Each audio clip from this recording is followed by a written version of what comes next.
It is one of the best times of the year. It is NFL draft season, just 5 days away until the Tennessee Titans will be on the clock. So today I'm going to take you through my mock draft and might do one more, but let's get into it. So at number one, the Tennessee Titans on the clock, and I think this is a pick that is a no-brainer. I think the Tennessee Titans will take Cameron Ward, despite the speculation that Abdul Carter will go number one. I think Cam Ward is that guy. He's going to go to number one to the Titans and hopefully turn around that franchise, get them back to where they were. So, number one, Cam Ward does end up being that first overall pick. Number two, with the Cleveland Browns, this pick was a lot easier to make when it seemed like Myles Garrett was going to be traded, but he signed the extension. But I think the Browns still do end up taking Abdul Carter at number two. He's too dynamic of a player to let fall any further, and I don't think they want Travis Hunter. I don't think they're going to take Shedeur Sanders. So I got them taking Abdul Carter, and that is a scary defensive line for years to come. Abdul Carter, Myles Garrett. I think it's a pretty good pick for the Cleveland Browns. New York Giants will take the two-way star Travis Hunter, and he's going to have to play on both sides. He's made it pretty clear he's a two-way player. The Giants, after all that, I really thought they were going to take Shedeur Sanders, but it seems like they're walking away with the signings of Russell Wilson and Jameis Winston. Maybe they still get Shedeur. We'll see what happens, but it just seems like they're walking away. Number four, the Patriots, they need that offensive tackle, and they will get LSU offensive tackle Will Campbell. I think this is a pretty easy pick.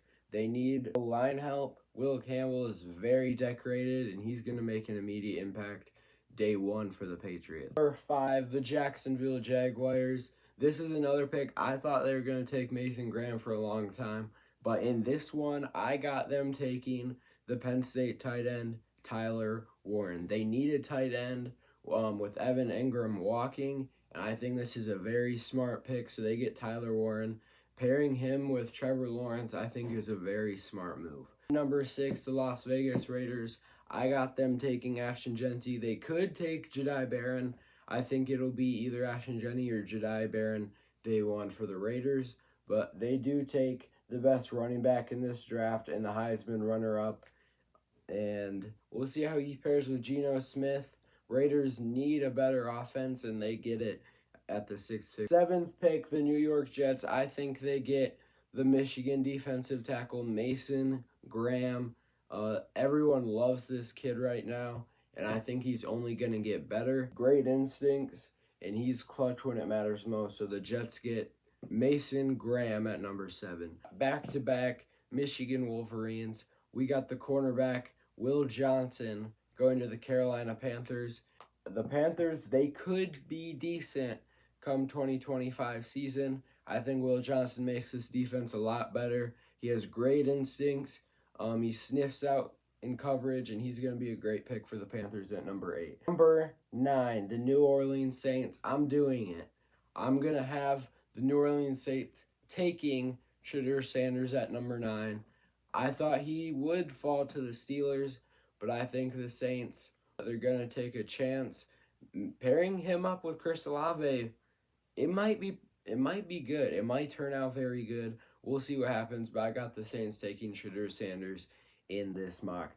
The last pick in the top 10, the Bears take an offensive tackle, Armand Membo from Missouri. This is a very good pick. The Bears need O-line help desperately. With 2 picks in the second round, they might try to trade up to get a later first-round pick, maybe get a running back, wide receiver, whatever. But I got them taking the offensive tackle, Armand Membo, at number 10. With the San Francisco 49ers, I think they take the first Georgia player off the board in Jalen Walker, the standout linebacker. This is a good pick for the Niners. They need a lot of help.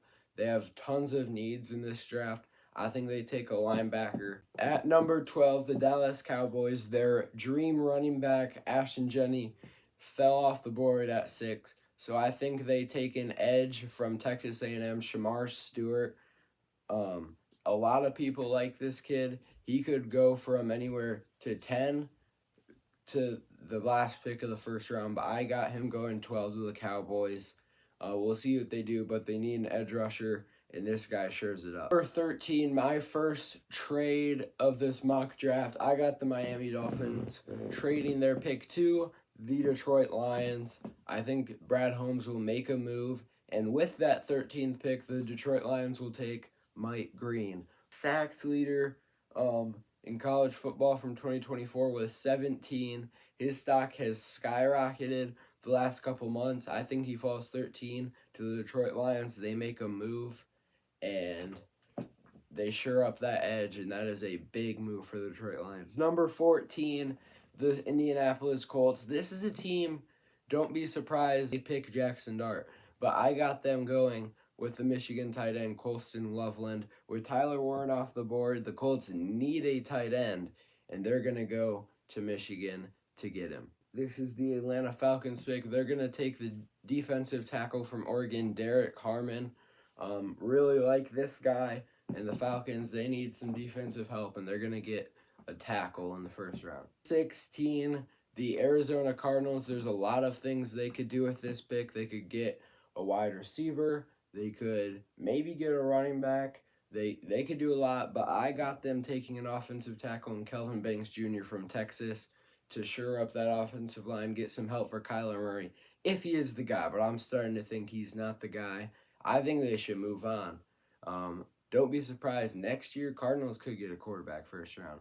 Moving on to number 17 with the Cincinnati Bengals. They're going to take the second Georgia player off the board, and it's a safety, Malachi Starks.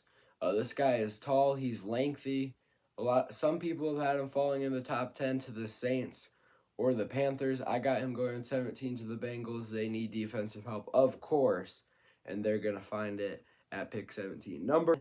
The Seattle Seahawks finally get offensive line help. They're going to take the guard from Alabama, Tyler Booker, and I believe that is the first Alabama player off the board at 18, and he's going to fall to Seattle.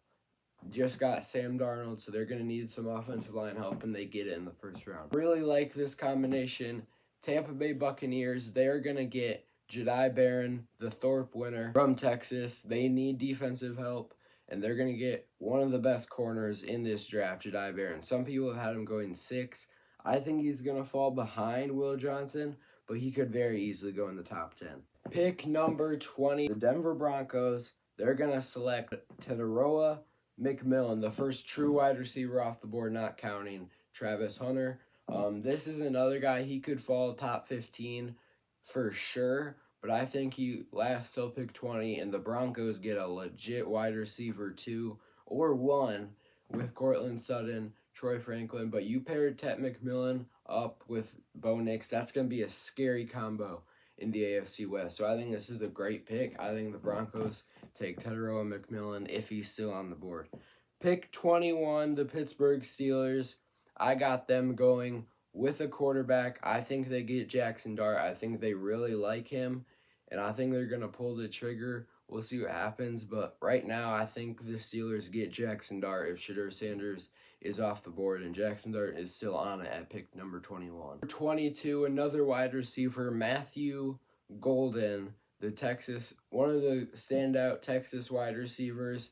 Pairing him with Justin Herbert. Jim Harbaugh needs some weapons on that offense, and Matthew Golden is a very good pick. Loveland off the board. They're not going to get a tight end, but they are going to get Matthew Golden, a solid wide receiver. At 23, I have a projected trade. This is with the Chicago Bears. I mentioned they have 2 picks from 39 to 41 in the second round, and they're going to use one of them to trade with the Green Bay Packers, and they're going to get a running back.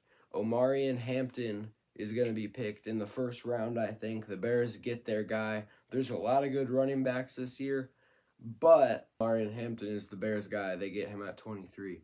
At pick number 24, the Vikings, they get a safety that a lot of people like, and it's a Nick Emanuori. Sorry if I botched that name, but the Vikings are going to get a good safety. They need some defense help. They need some O-line help, but I think they shore up with a safety in the first round this year. 25, this is the team, in my opinion, they need offensive line help the most. The Houston Texans. CJ Stroud is a great quarterback. He can't do nothing without an offensive line. They're going to get Josh Simmons from Ohio State. You know he can play. You know he's played in big games. And I think it's a great pick for the Texans at 25, Josh Simmons. At pick 26, the Los Angeles Rams finally back in the first round, and they're going to get the second Alabama player off the board, the linebacker who a lot of people like. It's Jihad Campbell. He is a dynamic player, even with the shoulder injury that people are talking about. I think he goes 26 to the Rams. And we have an edge rusher to the Baltimore Ravens, Michael Williams. This guy, another guy in this draft that could go top 15 or he could go late first round. I got him going late first round to the Ravens. Pick 28, this is the Dolphins pick, remember, because the Lions traded up with them. I think the Dolphins take a defensive tackle from Ole Miss. It's Walter Nolan. They lost some depth on the defensive side of the ball, and I think they're going to lose Jalen Ramsey most likely, maybe in this draft. But I think they get a defensive tackle in Walter Nolan, very talented player. He's going to go at 20. Number 29, the Washington Commanders. They could get Gray Zabel here. They could get Josh Cornerly from Oregon. They could get some offensive line help. But I think they're going to get an edge in Nick Scorton to pair up with Bobby Wagner on that defensive front. I think this is a good pick. Another Texas A&M guy, and he's going to go to 29. At 30, the Bills. Even though there's Luther Burden, Emeka Egbuka on the board, the Bills might take another first-round wide receiver, but I think they take the cornerback from East Carolina, Shavon Revel Jr. This guy earlier was a top 20 pick, but he has dropped all the way down to 30. Maxwell Harrison from Kentucky is rising, but I think the Bills take Shavon Revel from ECU. Number 31, the Chiefs, the Super Bowl losers. What was the biggest problem for the Chiefs in that Super Bowl? No, it was not the refs. It was that offensive line. Gray Zabel from North Dakota State will shore up that line. He's a guard, and I think he could make a big impact early for the Kansas City Chiefs in 2025. The Super Bowl champs, and this combo actually kind of scares me. James Pierce Jr. with the Eagles is a insane pick, and this guy, when healthy, is a dynamic pick. There's been worries about his maturity, his attitude, but when this guy is on the field, he is a dynamic player. And if the Eagles get him, watch out, because the Eagles might be right back in the Super Bowl, because this is a great pick.